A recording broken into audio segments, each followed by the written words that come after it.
आप देख रहे हैं टीचर भी, शिक्षक एवं शिक्षा जगत से जुड़ी बड़ी खबरों के लिए सबसे पहले चैनल को सब्सक्राइब कर ले और शेयर जरूर कर दें।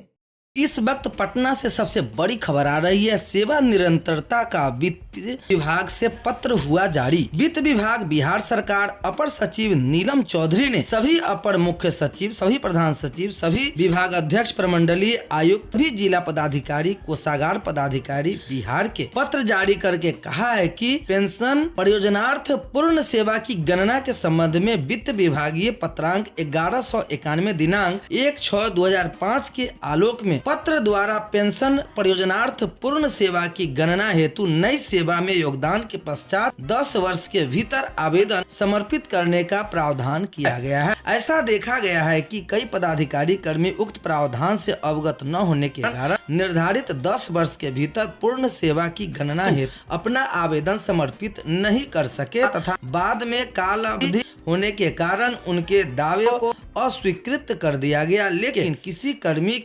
न्यायोचित दावे को मात्र विहित काल अवधि में आवेदन समर्पित न करने के कारण अस्वीकृत करना विधि संगत प्रतीत नहीं होता है। अतः सम्यक विचारों उपरांत राज्य सरकार द्वारा यह निर्णय लिया जाता है कि वित्त विभाग परिपत्र संख्या 1191 दिनांक 1/6/2005 को विलोपित करते हुए 10 वर्ष के भीतर सेवा गणना हेतु आवेदन समर्पित करने के प्रावधान को समाप्त किया जाता है, परंतु पूर्व सेवा की गणना हेतु आवेदन समर्पित करने एवं वांछित अभिलेख उपलब्ध कराने की जिम्मेदारी संबंधित पदाधिकारी कर्मी की होगी, न कि नियोक्ता की। वित्त विभागीय पत्रांक 1195 दिनांक 7/12/2009 द्वारा निर्गत जांच पत्र की कंडिका 10 भी विलोपित की जाती है। सीमित प्रतियोगिता परीक्षा द्वारा एक सेवा से दूसरे सेवा में जाने की स्थिति में सेवा की निरंतरता बनी रहेगी तथा इनमें पूर्व सेवा की गणना हेतु वित्त विभागीय सहमति का आवश्यकता नहीं होगी। यह आदेश निर्गत की तिथि से ही प्रभावी होगा। तो आप समझ लीजिए कि जो नियोजित शिक्षक से